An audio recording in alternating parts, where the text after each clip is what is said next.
Let me greet you properly, young man, with Salaam Alaykum. Alaikum assalam. And I've been looking forward to this continuation of last week's conversation regarding the letters L and R, especially in the English language system. All right, so I'm going to attempt pulling up your homeworks. I think there are 6 pages altogether, man. Let's begin with this one then, okay? Mm-hmm. All right. Mehdi. What is a taproot? A taproot is a large central and dominant root from which other roots sprout laterally. Information retrieved from Wikipedia. Excellent. Yeah, got your sources in there. I like that. Okay, so just in case the audience doesn't know, what we're dealing with is a subject from last week where we were talking about what a root is, what a taproot is, and some other things related to the learning of these letters, which if you weren't listening or able to listen to last week's class with Mahdi concerning the letters L and R, you need to go back and listen to that first and then make your way back to this recording if you can. All right, so we're going to go through those homeworks. Let me see if I can find them down here. There we go. Okay, go for it.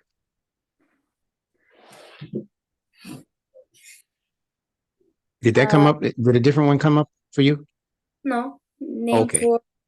Name four Yeah. herbivores, Okay. carnivores, and two omnivores. Herbivores: deer, 1; panda, 2; buffalo, 3; moose, 4. Carnivores: jaguar, 1; hyena, 2; leopard, 3; lion, 4. Omnivores: bear, 1; vulture, 2. Okay. So detail for us one more time. What's the difference between a herbivore or an herbivore, carnivore, and an omnivore? Okay. Herbivore only eats herbivore only eats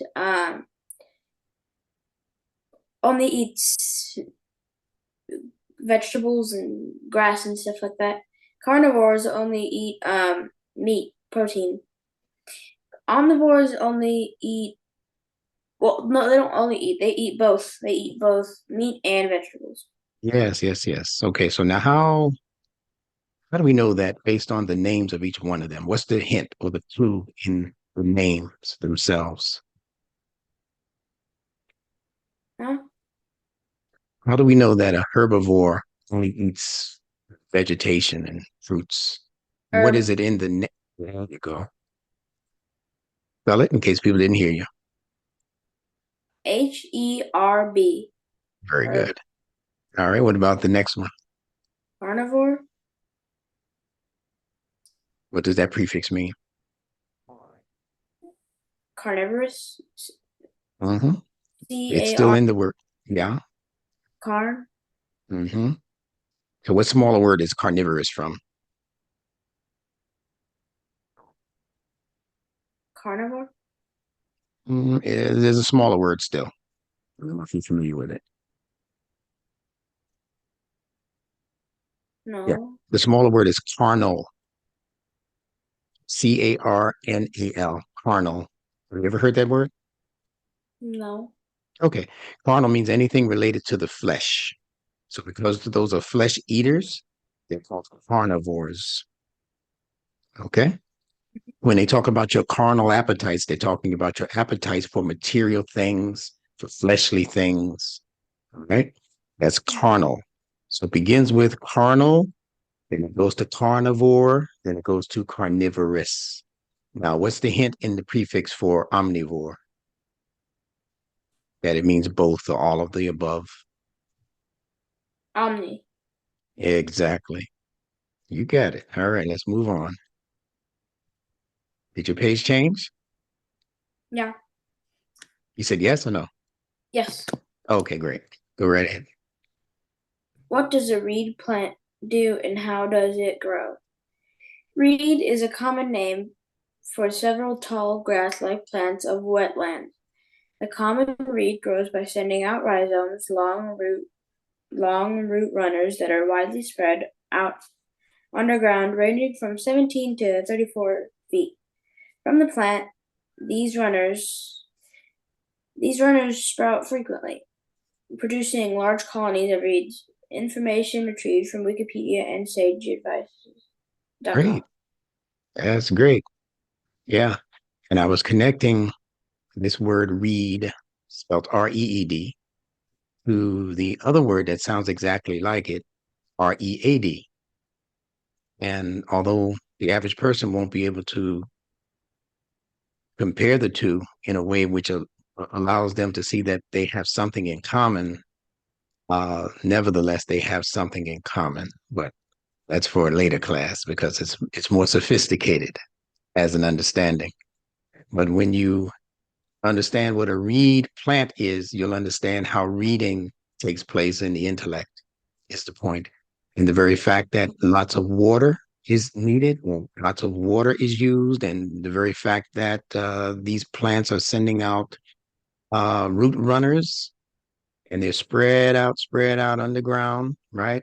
From 17 to 34 feet. I didn't know that, but that's great, right? Away from the plant, right? So it's the same thing with reading. You don't read just to keep all of that information to yourself in your own head. You're supposed to read so that you can take that knowledge and begin to spread it out to other people who don't have that knowledge. Just like when you grow food, you don't grow food just for your own backyard and for your own family. If Allah has blessed you to be able to grow enough food to feed the neighbor and the people down the block and maybe even the people in the next town, well, then you take that food to market, you sell it, and even if you don't need to sell it, you don't need the money, but you still have extra, then what are you supposed to do with that extra, Mahdi? Give it away? Yeah, give it as charity. The homeless, the people at the food bank, who give away food to people who are hungry. Yeah, that's what we're supposed to do also. All right. So the way we do plants and vegetation is should also be the way that we do information that we gather. See, you gather the fruits and the vegetables, you harvest them, and you're also supposed to harvest information, knowledge. So both of them, you need the idea of reading for the reed plant and also for the reading that goes into the intellect that you're supposed to also share. And some of it you sell. I'm a teacher. People pay for courses here just because I take my information to the market. But then there's a lot of my information because there's so much that Allah has blessed me with. I give a lot of it away every day, all day long. In books, I give a lot of it away. So it's the same process. Let's go to the next page here. Whenever you're ready. Pretend we already did this. Oh, we did this one. Okay. So I think these other ones No, were we did from this last. week. These were from last week, right? Yeah. Okay, so let me go back this other way here. Yeah, did we do this one or no? The lithium, was that for this Oh, week? we didn't do that. The one. So the one you the mom and dad thing. I didn't. You didn't read that last week. Okay, I don't think I read any of them last week. No, No, we you did. just We did. We did mostly homeworks last week, didn't we? you didn't. You didn't do this one. Okay, then go right ahead. I love these. What did I do for my mom and dad? I brought a glass of juice for my dad. For one, two. I brought my dad's plate and utensils. Three. I found my mom's phone. What did I do for Mehdi? One. I care about my hygiene more. Two. I organize things better. Three. I am more brave. Love it. Love that. Yeah, especially the hygiene part. Dreams, that's going to be very important. 11 turning 12, that hygiene is no joke. Yeah. You see, that's an interesting word. Hygiene, even though it's spelled Giene. It's kind of a subtle reference to Gene. Because your genes, that's where your behavior is, right? Mm-hmm. In your DNA, you behave like you behave because of what's operating in your DNA. Are you aware of that? Yeah. All right. So basically, what it's saying to people who understand the language and the logic of the word, it's saying you should try to operate in your DNA, your genetics, the behavior that's clocked into your genes by Allah. He created those genes to operate on a very high level. See? High gene. Does that make sense to you? Hmm. Yeah. So no, there's no low gene. There's no low gene. Your genes are not created to be low, like a worm or a skunk or a dog. No. Your genes are created to be human. And humans are supposed to be operating on the highest sophisticated, most sophisticated level of behavior and thinking. You're supposed to be thinking on a high level, just like you're doing every week with me. All right, let's see what else is here that we might not have tapped into.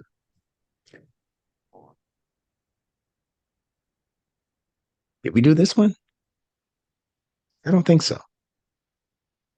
No. Okay, go for it. What did I do for my mom and dad? I hugged my mom before I went to school. I took the laundry out out of the laundry machine. 3. I got dad a glass of water. What did I do for Mehdi? 1. I trained the dogs to fetch. 2. I get good grades. 3. I can work more time Me for more. for I'm blocking it, right? Yeah, I mean, I don't know how to get rid of this thing on the bottom. But let me see if I no, I can't move the picture either, but it's okay. I can work for more time. oh, for more time. Okay. I got sunken in. Okay, I got it. Okay, very good. Very good, very good. Okay, let's excuse these pictures for one moment. Get back to you and me. And let me find my notes so we can get what we have to do started. Where am I? There we go. The letter Meem. Now, some of this I know we've gone over, but we're just going to repeat it until we get to the part that we left off at. So I'm going to read this just to expedite or to make it go quicker because we want to fill in this next 45 minutes with a whole lot of new information. So we were talking about the Arabic letter Meem. Last week we were talking about L and R. We're going to continue this week, but we're going to say some more things about the letter Meem. And then if we have time, we're going to go back to L and R. If we don't, then we'll continue L and R next week. I know all of that is confusing, but that's just my style to keep you on your toes. So let's say this about the letter Meem. Remember now, you've done this already a couple of weeks ago, so this will be a repeat for you. And I'm going to just make sure I get down to the point that we left off at because we didn't complete this particular lesson. So the letter Meem, which is again the Arabic letter M, refers to the movement in water, which produces waves. So whenever you see that Arabic letter right there, it's called a Yeah. glyph, right? That's movement in the water, which produces waves.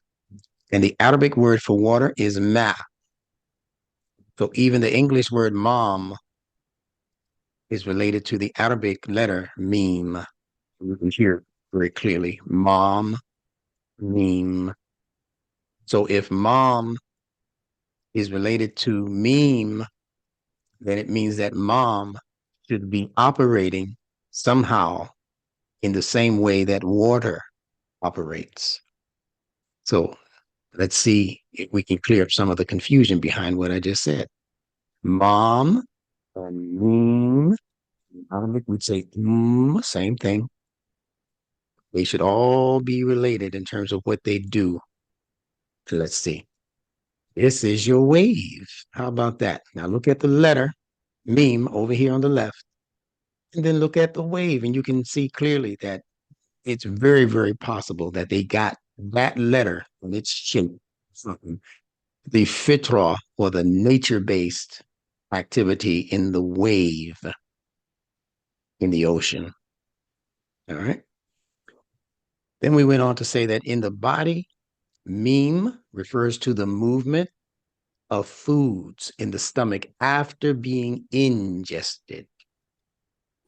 So once you eat something, piece of meat, potato chip, whatever it is, once you put it in your mouth, it touches your tongue, Hopefully, some people go just straight past the tongue into. I don't know how they do it. But it's supposed to touch your tongue, and then your teeth may need to chew on it. Okay, and then it goes down the throat. Now, as it goes down the throat, and your stomach begins to call for it, so to speak, then you have ingested it. Once it gets into the stomach, then the stomach begins to digest it. So one is ingest and the other one is digest. Okay. And if you eat too much of something, you can become congested. All of those gests in there, right? Ingest, digest, congest. All of those words are related. All right. So once the food becomes digested and absorbed, meaning taking into the cells of the body, all of the red blood cells and all of the other pieces of the body that need that food's nutrients, once that happens, it sends those nutrients to the parts of the body that need it. So if we do not eat, then the body will not continue to live because the body needs those nutrients that you're putting into the body, especially through the mouth. All right. And it ends up in what we're calling Meem, in the belly, in the stomach. That's Meem. Because just like this Meem, the wave, that same activity is taking place when you put food in your belly. It's just that it's taking place in your belly. Your belly begins to churn, right? It begins to become very, very active. Sometimes you can hear it down there calling for food if you're hungry, right? You can hear your stomach from standing right here. You can hear your stomach churning. All right. That's that wave in you saying, feed me, feed me. All right. What you do, again, it becomes ingested, then digested and absorbed. We went through this. I'm not going to go through the details of it again, but this is just the quick pick of what the stomach is actually doing with its chemical digestion of proteins and its mechanical digestion of proteins. Those who are not familiar with that, they need to scroll back a couple of videos from me and Mahdi when he broke this down very, very nicely. All right. So you guys go back and look at that. This letter Meem begins with an M sound and it ends with an M sound. Meem. See, begins with an M, ends with an M. The first Meem has a vowel attached. Mahdi, what vowel is that? M. What vowel is attached to that first M when you pronounce Meem? Not consonant. E. Yeah, say it again. E. Perfect. The long E, right? Mhm. Okay. So that's the vowel that it is. Does the final Meem have any vowels attached?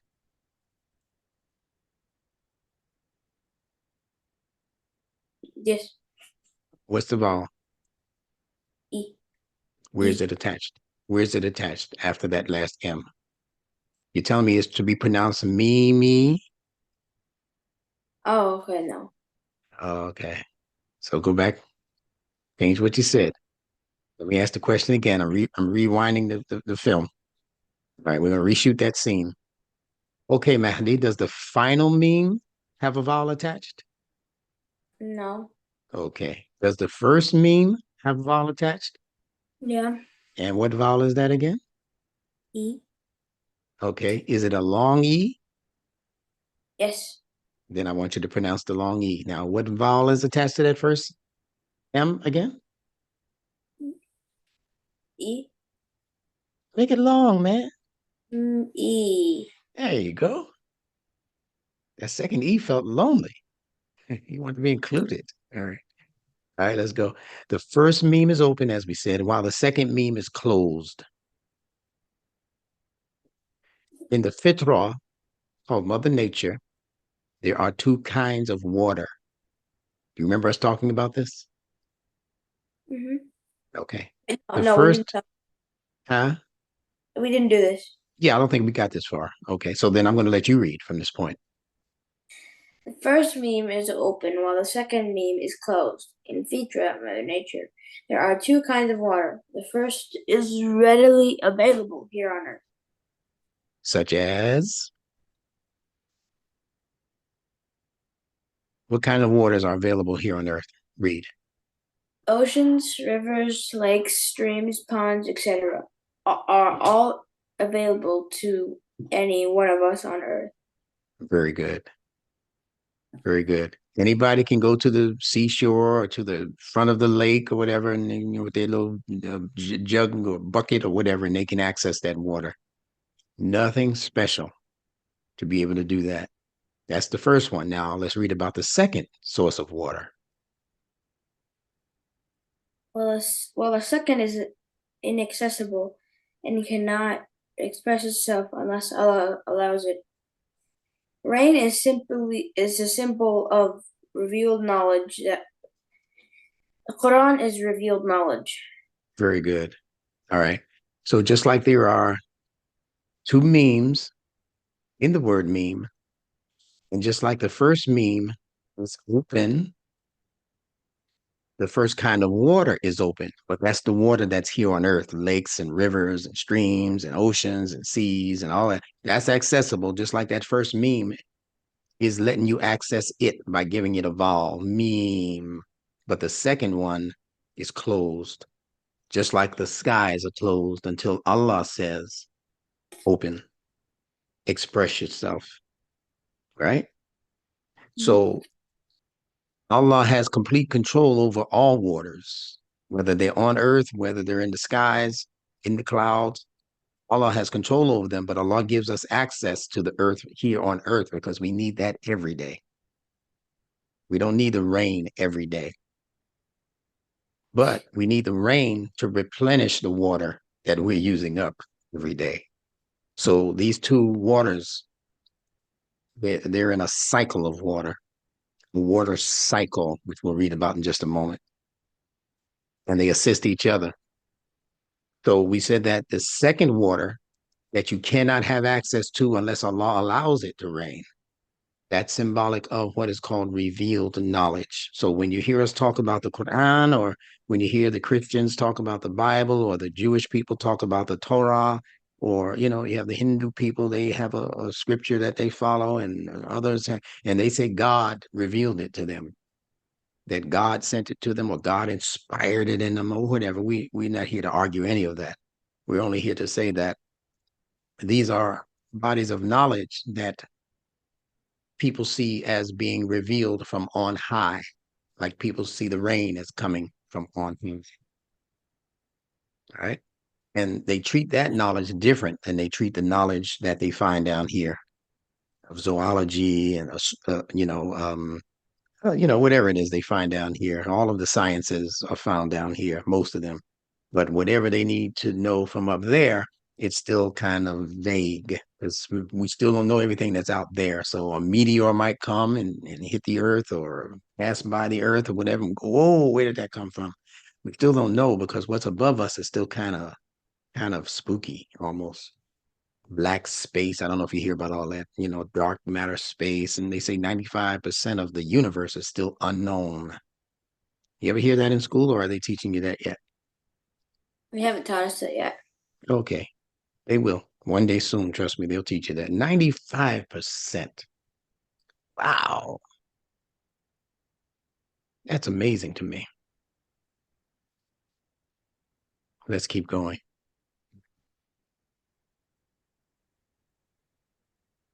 Now you got a lot of reading to do. Let's go. Where does rainwater come from? What is the water cycle? The water cycle, also known as the hydrologic cycle or the hydrological cycle, describes the continuous movement of water on, above, and below the surface of the earth. Water cycle diagram. During this process, water changes its state from one phase to another, but the total number of water particles remain the same.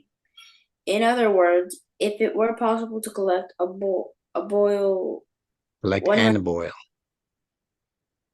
to collect and boil 100 grams of water, it will still retain a mass of 100 grams as steam. Likewise, if 100 grams of steam is collected and condensed, the resultant water would still weigh 100 grams. You understand that? Yep.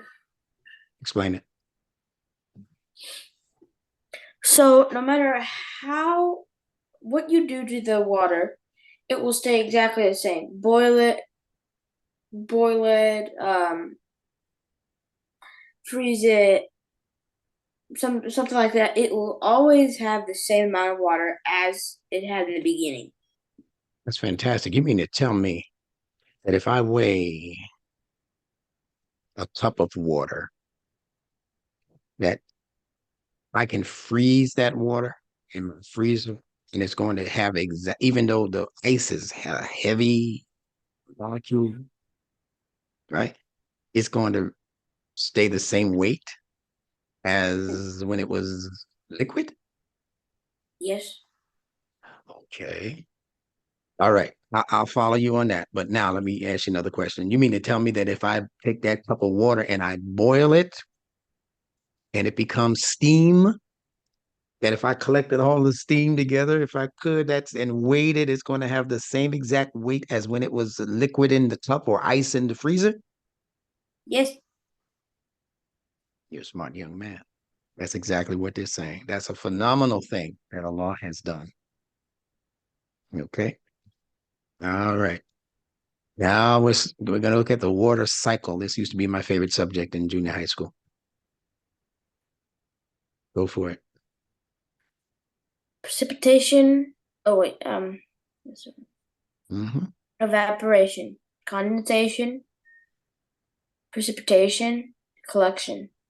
That's wonderful. Now, how did you know to start from evaporation? Because the water, water doesn't just come from the sky. It has to evaporate from the ground into the air, which is condensation or evaporation. And when it condenses, it becomes a cloud.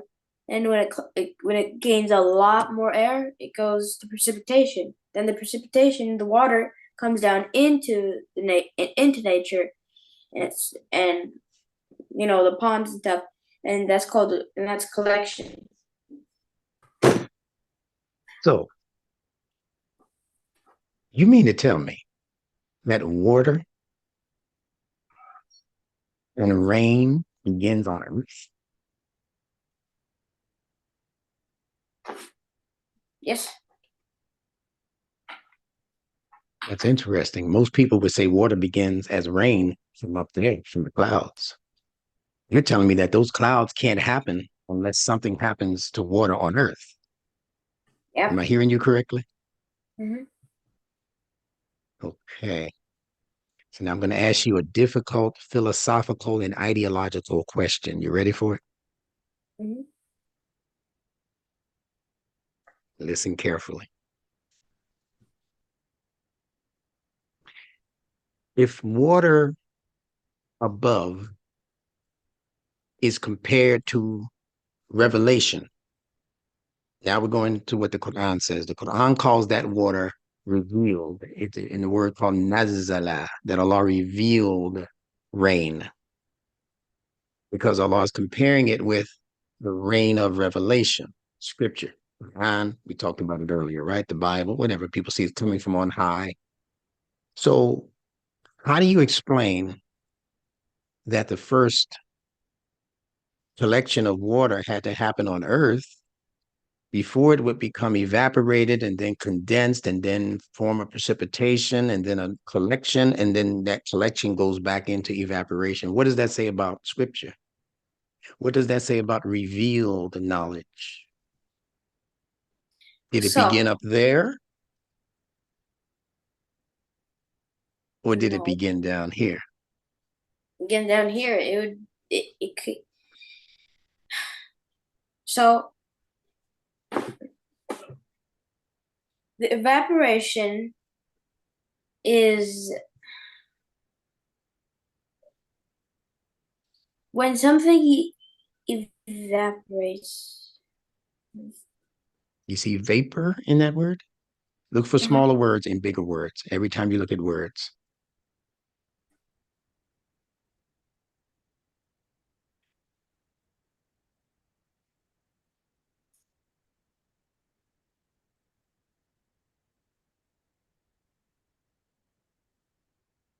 So it has to do with scriptures, right? Yes? Yes, indeed. Yep. Oh, Hmm. okay. So in the revelation of the scriptures, Hmm. Let's use the Quran as an example.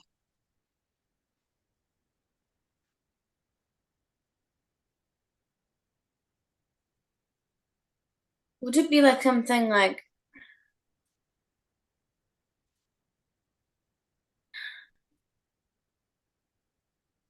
so the revealing of the scriptures. So the Quran came first from Allah, right? Yes.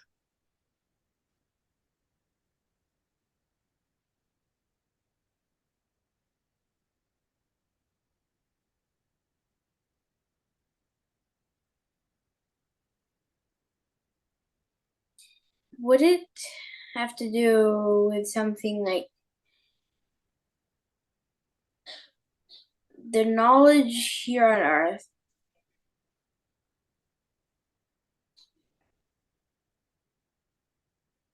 I don't know. There's something I don't understand about it. Speak on it anyway. It'll work itself out.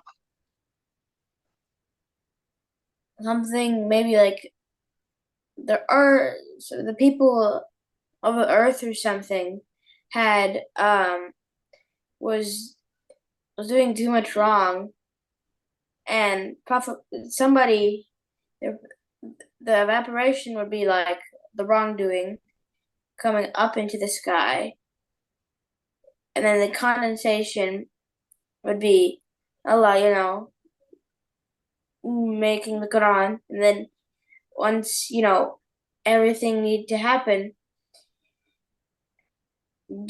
that's how Allah gave the precipitation is the truth coming down to the earth, the revelation of the truth down to Muhammad. Nice. And then Muhammad had to collect it and organize it. That's beautiful, man. That's wonderful. I'm going to make one minor modification from the first step that you mentioned. And that's the evaporation. It's not that the evil or the bad deeds and stuff are going up to heaven, so to speak. When water evaporates, it leaves all of the pollutants and the filth on the earth. And the only water that can evaporate and go back up to the sky is purified water, evaporated water. You understand? Mm-hmm. So what it is saying, and that's the only part that you just were just a little bit off on, but I understood what you were getting at.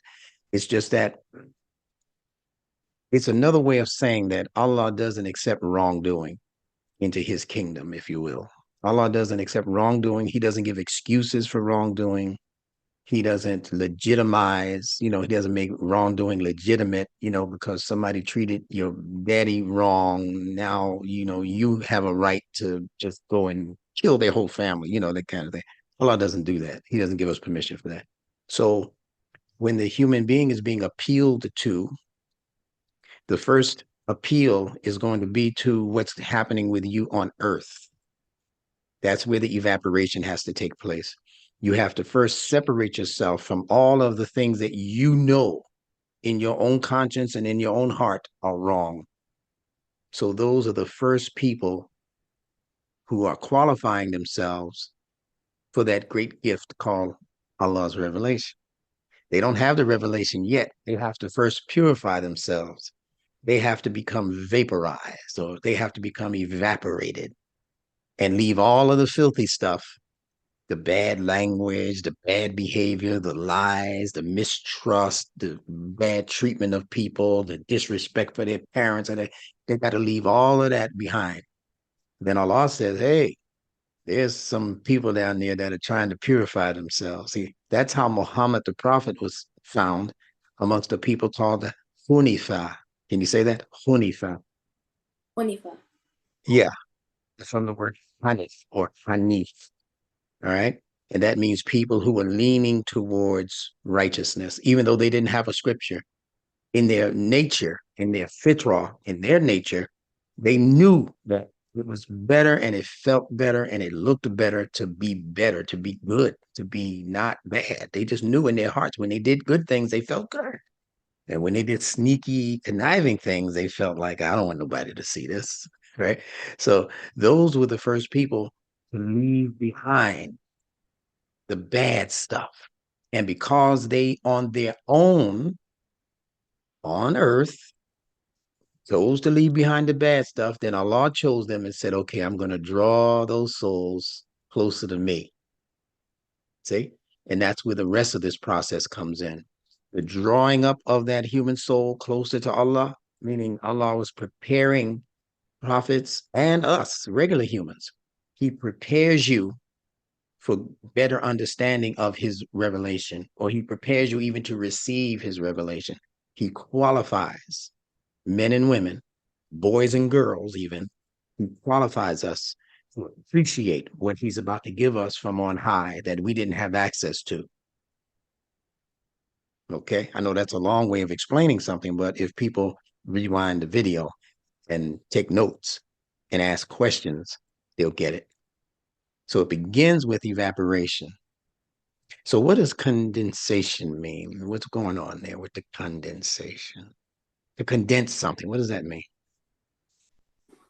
So like when it's coming together. Yeah. Yeah. Because evaporation is everywhere. It's all out there, everywhere, all of that, right? But then Allah brings it together. Sometimes there's a bunch of people out there who want to do right, but they don't know each other. People are being oppressed and all of that. I'd like to go help them, but I can't even make it across the river to help those people over there. I know they're being oppressed, but Allah has a way of still making those souls that are kind of vibrating on the same frequencies and bringing them together. So he brought Muhammad together, but he brought a group of people along with him, his companions and, other folks from Medina and other places that were in that area. And Allah brought them together.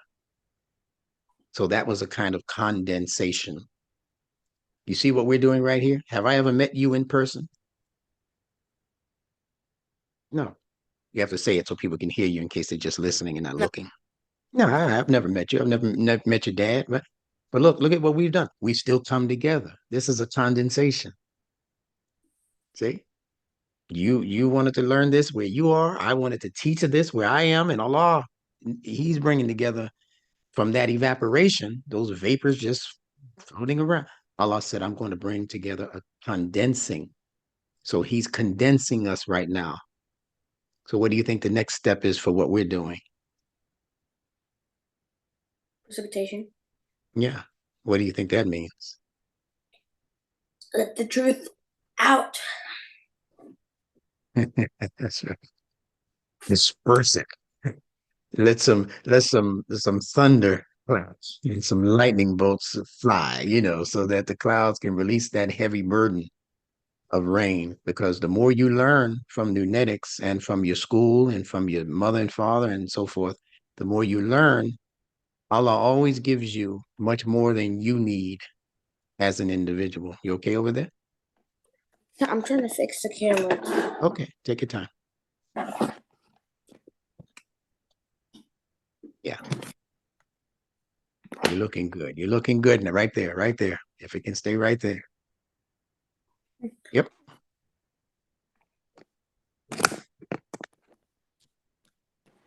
Oh, Uh, I can't wait till your birthday gets here. I'm gonna get you a camera holder. I don't know what you're working with over there. I'm gonna get you something that's gonna keep that camera still every week. All right, that's good right there. All right. So the point here is that it's going to be time for precipitation because Allah has given us much more than we can use as an individual. Ain't no reason in the world why me and you should be walking around with all these letters in our head and connected to the fitra and knowing what all that means and just use it for ourselves. It'd be selfish to do that.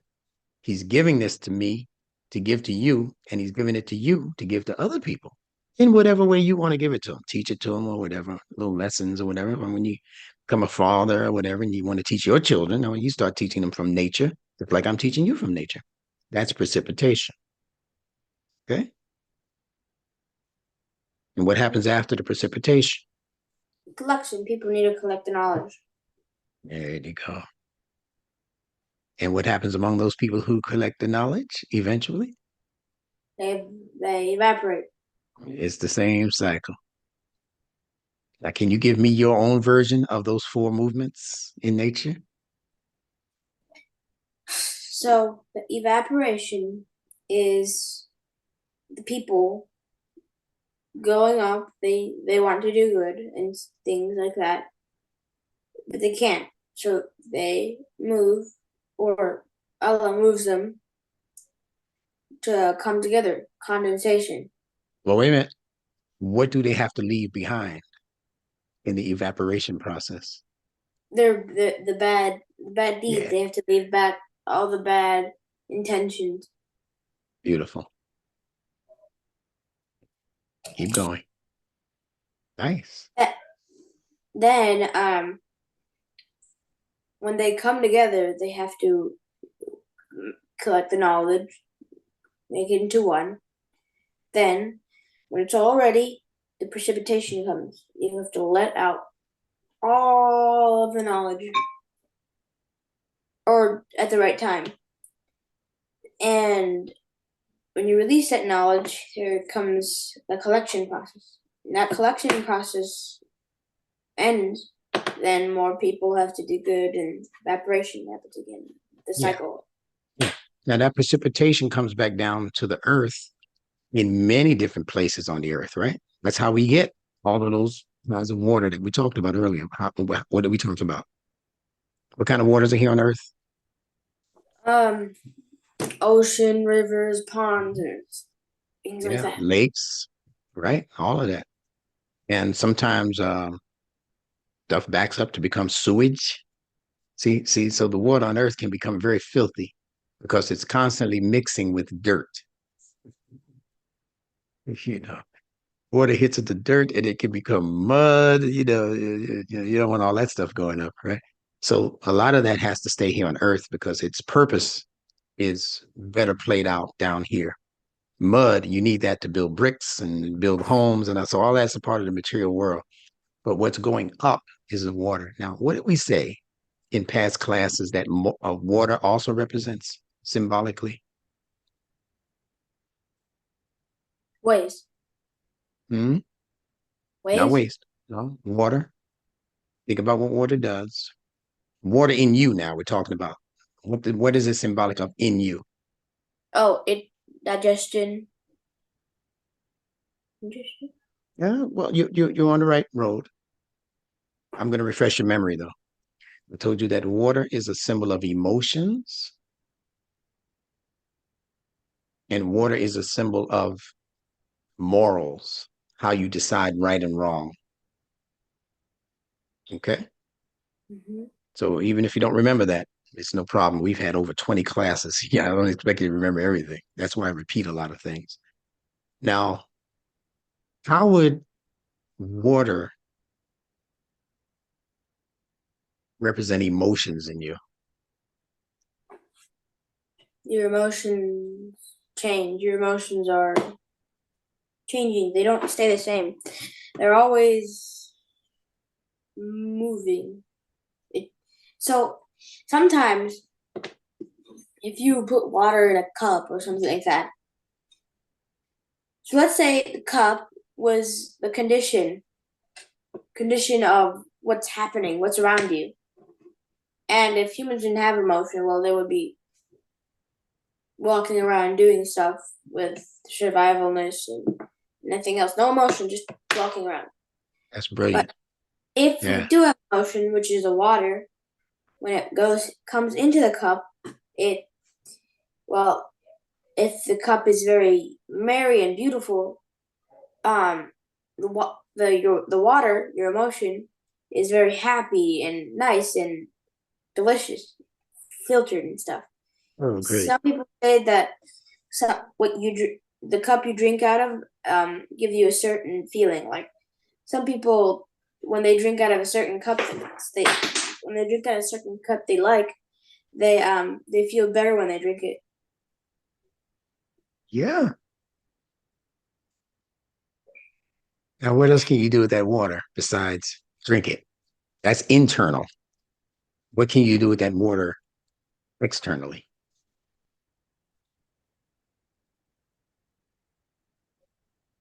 You could give it out. You could give it to more people Yeah, but how would you use it externally? What do you do with the water?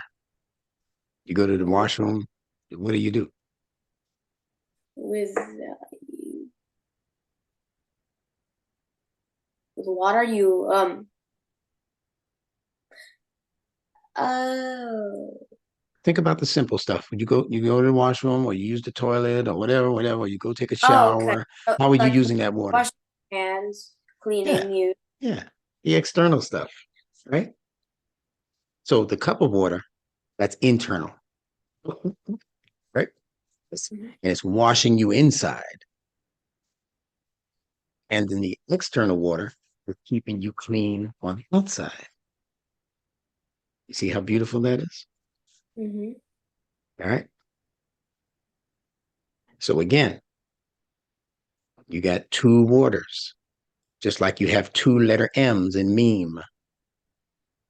One is easily accessible, like the lakes and the water that you drink and the water that you use to keep your hands clean and your body clean and your face clean when you take the shower or the bath or whatever. You got that water that's accessible to everybody. But moral thinking, making decisions about what's right and what's wrong, and I'm going to make a decision to not do that thing that's wrong. See, that's happening inside of you, and you need to be connected somehow to some power that you believe has power over you. Some people say Allah, some people say Jehovah, some people say, we got different names for God or the source creator. But people who have serious levels of moral thinking in them, it's usually because they have an idea that there's a power that will punish them if they do wrong, and a power that will also reward them if they do right. See? So when you talk about morals, you're not just talking about making any choices. You're talking about doing what the water does when it evaporates. It leaves the filthy stuff behind. In your moral mind, you say, this is not right. I'm not going to do this. So I'm going to leave that behavior behind. Or I'm not going to say that nasty thing that's on my mind to say. I'm not going to do it because I'm better than that. I want to be better than that. See? So that's your internal evaporation process taking place where as soon as you know my mother and father wouldn't be pleased with that if I did that, or if I said that, or if they had to be called into school over this foolishness, they're gonna look at me funny, Why, Mandy, why did you do that to that boy? And say, well, mom, I don't know. So you on your own say, I'm not gonna do that because I know it's going to get me in trouble. And you're also saying, I'm going to do these other things, like the things that you wrote into your homework that you do for your mom and dad and for you because those things are going to make you better. They're going to cause your evaporation to leave behind all of those things that you shouldn't be doing in preference, see, for the things that you know you should and could be doing. That's going to make you better. Help you to rise up higher and higher. See? And then some people say, okay, well, now, me and Allah is tight. We close now, because I've been doing all the right things, I hope. So that's that same evaporation, condensation, precipitation, collection process. I know I made that intentionally difficult. Not for you, because I know you understand what I'm saying, but I'm making some stuff intentionally difficult for the people who listen to us to let them know that they're sitting there at 60 years old. You're 11 years old. You are getting it. What does that mean? That means that I won't believe them if they say they can't get this. You're 11 and your brain is just processing, processing, processing. All they have to do is stop thinking on stuff that makes no sense and that's not of value, and then just turn that off and start listening to Instructor Bilal and Junjalana Mahdi. You need to listen to us over and over and over again. This is coming out of you like water comes from the clouds. So continue. Continue the. Yeah, continue the reading down there. We're gonna go further Oh, down. okay, okay. Water changes its state through a variety of processes from evaporation, melting, and freezing to sublimation, condensation, and deposition. All these changes require the application of energy. Very good. So we don't have to go through all of these words. People can just do their own homework on what those four things are. Five things. Well, actually more than that. Evaporation, melting and freezing, the sublimation, condensation, and deposition. Okay. People can study that on their own. The most important thing that's being said here is that all of these changes, no matter what they are, they require the application of energy. And there's one particular thing that um, energy signifies. All energy is in motion.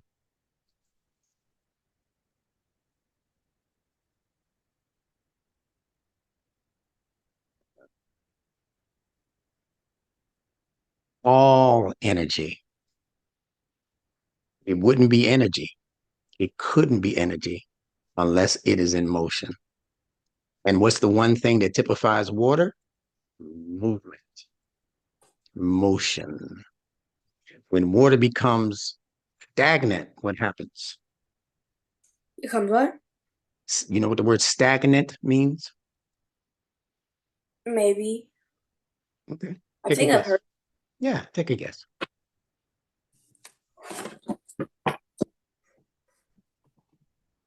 stagnant. Mhm. Stagnation, stagnant. Stagnant.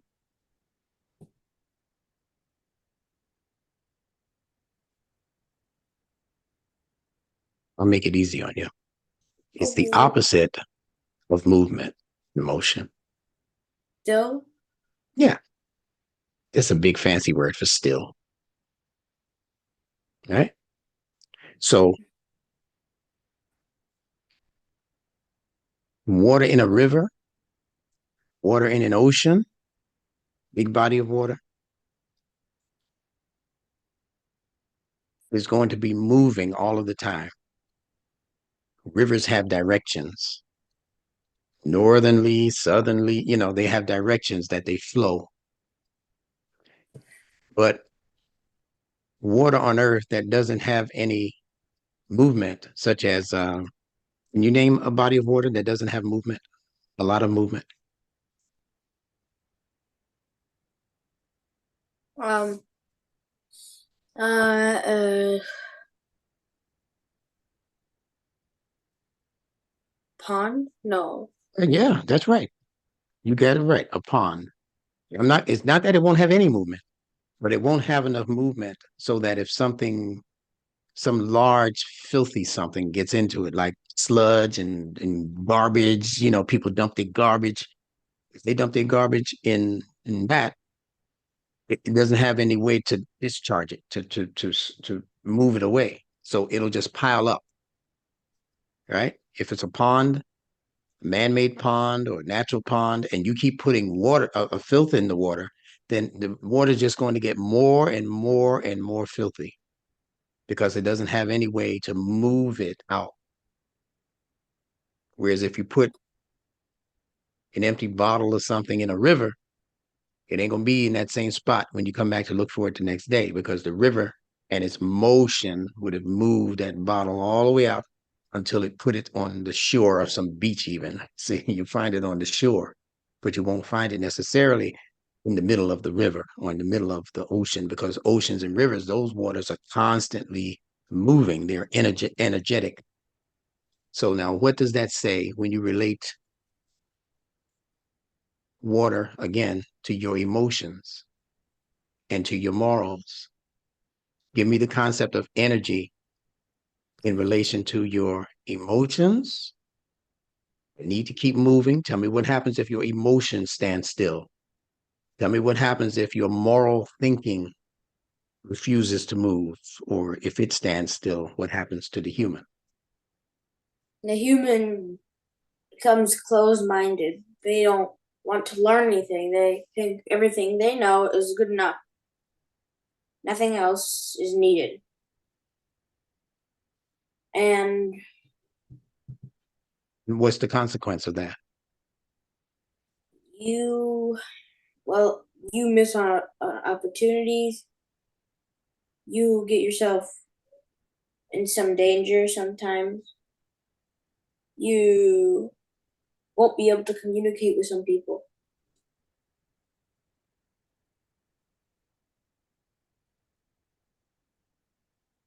Who You will want kind to of, be around you? Yeah. If you think you already know everything, who wants to be around you, right?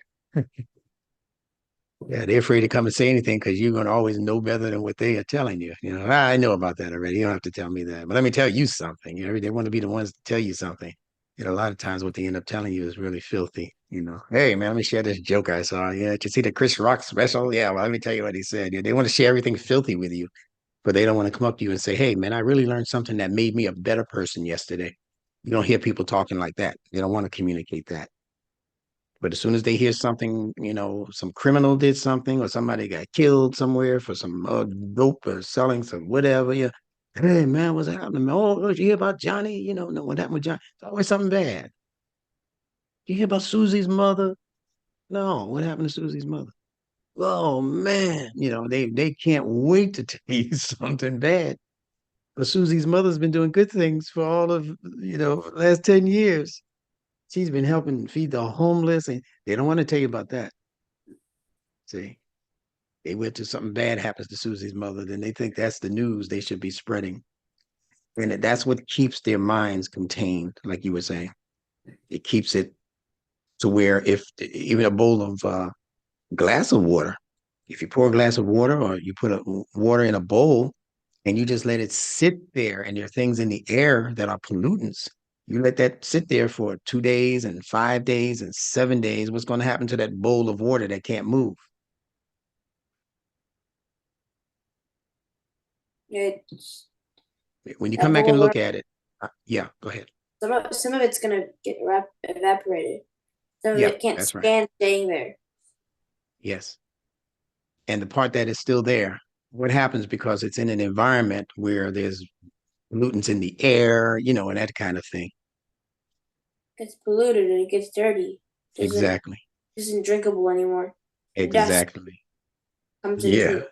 Dust particles and yeah, all kinds of stuff. Maybe an insect gets stuck in there, a little gnat or something, tries to drink from it and gets stuck and drowns. Right? So that's what happens when you let your emotions stand still. When you don't feel any way about anything or anybody anymore. You don't feel, good about your parents. Everybody's doing bad things to you. You don't want to be around nobody. Your teacher, you hate your teacher. You hate the kids in your class. You can't stand. So you don't let anybody in and you don't let any of your goodness out. So your life becomes stagnant. All right. So those are lessons in the fitrah for how we are supposed to develop in terms of our human growth. So I'm going to let you say just a few more words on this process, and we're going to stop there and we're going to pick up here next week.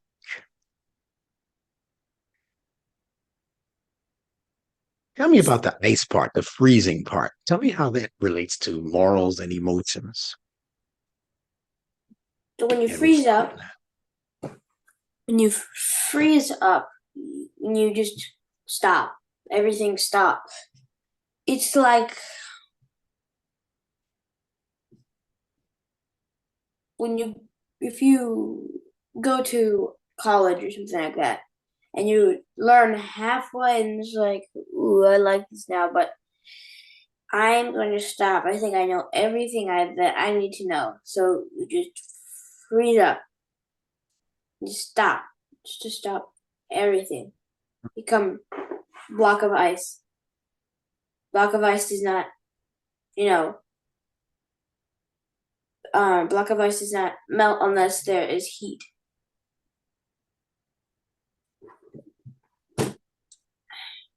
Or more water is poured on it. Hmm. So What what about the I think, coldness? What about the coldness of it? What kind of people are those? huh? The coldness of freezing. This is cold. See, it's not just stagnant. Regular water can be stagnant if it doesn't have anywhere to move. But what about when you freeze water? It becomes like rock hard. Stops What everything. kind of people? What kind of people are those? If water is like people, what kind of people become cold like that? So something like a person. So like if a college professor just stops he just stops learning. He doesn't listen to any of his students because I know everything there is to know about philosophy or science. You can't say anything to me that will change my mind, and and That's so will cold. be it. Yeah. He stops everything he's doing, stops study because nobody would listen to him. Nobody would try to do anything to him. They wouldn't Mm-hmm. say anything. But um, the only way that they would unmelt would be in heat or more. So the more water, the water Mm-hmm. is Mm-hmm. Mm-hmm. morals and ethics. So you mean to And tell me if they get around more people who have morals and ethics? and then and Yeah. then after one word after another, then two, four, five, 10 words come together, bam, the water Freeze. separates, isolates themselves, and then becomes free again. It can learn stuff and Yeah. unmelt. If there's too many information that says there is not everything there is to know. I'm going to give you one more hint about this freezing of the morals and of the emotions. Freezing of the emotions mean I don't care how you feel. It's not how I feel. So it don't matter to me. It's not important to me how you feel. It's all about how I feel. See? So my emotions become frozen and my ability to make proper moral judgment becomes frozen. But let me tell you what makes water freezing different than any other liquid that freezes. You ready for this? Mhm. And then we'll close out. When water freezes, it's the only liquid that expands instead of contracts. When people freeze in their morals and in their emotions, you'll know them because they'll have an attitude that suggests that they are bigger than you. So they're expanding. So I'm the like professor here. I have studied this subject for the past 10 straight years. You're just getting into college. What could you possibly contribute to my conversation? So he sees himself as being bigger than you. it's So like he's expanding, huh? condescending. Condescending instead of condensing. You get it? Mhm. There's a part of the water process where there's condensation. He is condescending. That's different. That's right. He's looking down on you from up where he thinks he's in. He says, I can't even fraternize with these low life people down here.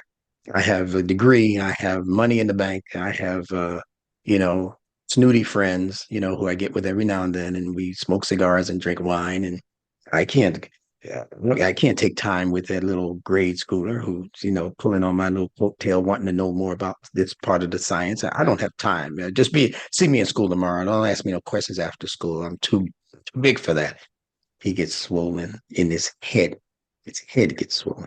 So We're not that's Mhm. Go we're ahead. not always be puff chested, big chested. Explain. Explain.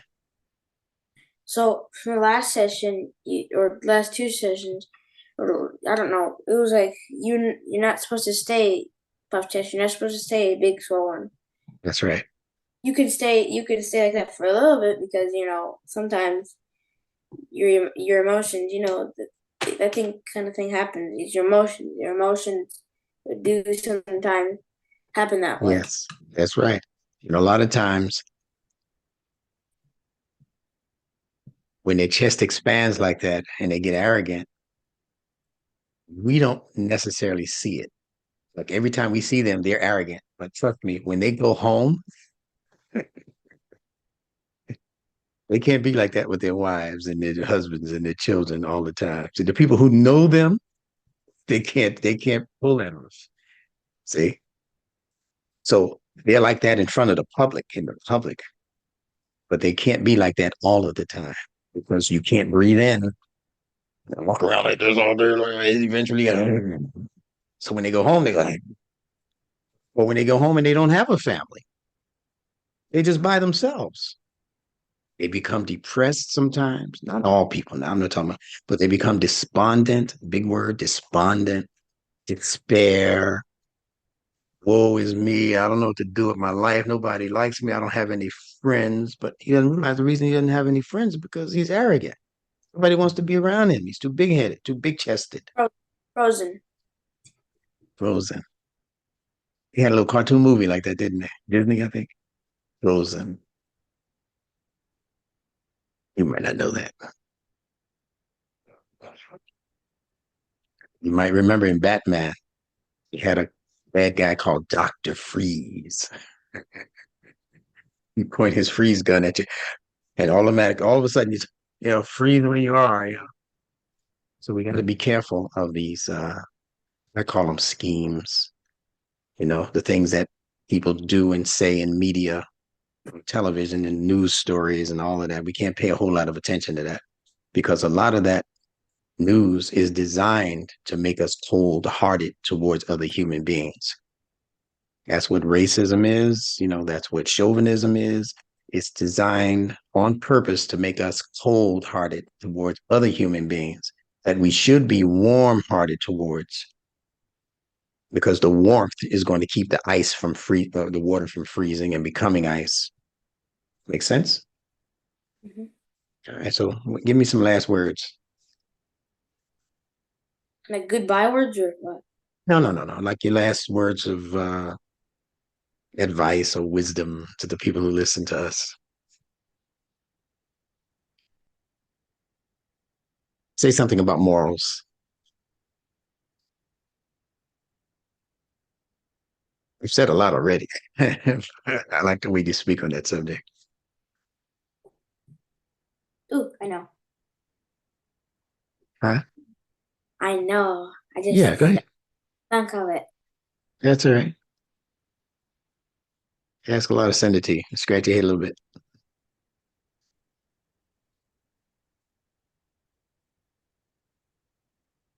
Don't stay don't stay frosty soldier.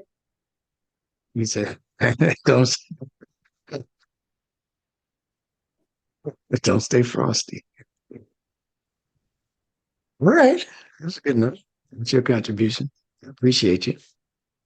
All right. Can't wait to pick this up 1 week from now, right? But missed one part. I said don't stay frosty soldier. You said soldier? Yeah. Explain that. So sometimes in the army you're supposed to stick to the rules or else, you get kicked out, you get hurt. Sometimes the rules are actually very restricting to your survival. Restrict your survival chances sometimes. So sometimes you have to just melt, and you have to stay melted for some time, and you have to, can do your thing, and you have to evaporate. And you go to the officer and say, so many people die because of this one rule, and and the only reason why is because of this. So, yeah. Yeah, I can see that if the rule was a bad rule. But a lot of times, in war and then on the battlefield, you have to stick to certain disciplines that you should not break because when you break them, that's when people get hurt and sometimes killed. That's on the battlefield. Now, that's not regular life in the city or in the country. So that kind of discipline it works in the Army or the Navy or the Marines or the Air Force. It works there because if one person is out of line or out of step, then it could cause confusion and harm to a big number of people. So you kind of have to be kind of not big chested or big headed in the Army. No, you got to be humble. That's why you salute and do all the other stuff, right? So it might work there, but how does that not work in regular life? That same attitude, that same frozen type of position. I don't want to hear anything else. I don't want to listen to anything else. That kind of thing. How does that work out in regular life? Like when you're in school, or if you're in the supermarket and whatever. So in the supermarket, you have certain if that those rules change because or some things change. Like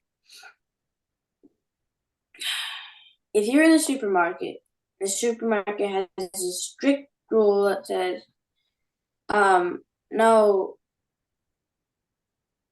let's say no toys from other supermarkets. But your kid specifically likes this one toy just from the other supermarket because they had a better marketing skill and this had a good price and stuff, and he liked this one better. And supermarket clerk said, "No, you may not buy from this store." And then, why not? Your child has a toy, something from another store. So, I mean, what's the matter with that? Well, you're not allowed to. Why not? It's like being supermarket racist or something. I don't Yeah, because it doesn't make sense. The rule doesn't make sense. What it is saying is that you don't trust me, right? But if you don't trust me, why should I give you my money? So if you can't trust my child to come in here and that's his toy in his pocket and he loves that toy and you don't even sell this toy, so why would you think he stole it or anything like that, right? You just don't want the competition. You don't want somebody else to look at my child's toy and say, "Hey, where did you get that?" "Oh, I got that from the bargain store 2 blocks down." "Oh, well, I'm not going to spend my money here. That toy is what I'm looking for." And then you lose money. So this is how people think because they don't trust other human beings all the time. So you're right. Yeah. So when you said supermarket racist, it's just being, um, some people would say it's just being ignorant. I don't like to always say something is racist or sexist or something like that. Sometimes it's just being downright ignorant, right? But you know what, Mahdi? I thank Allah that you know the middle. So keep doing what you're doing, all right? know. And we'll pick up this time next week with another round, continuing with Meem, Lam, and Ra. We might have to start making our classes like 2 hours. I'm not going to do that to you. You have school, but you wait till the summertime to see what happens. All right.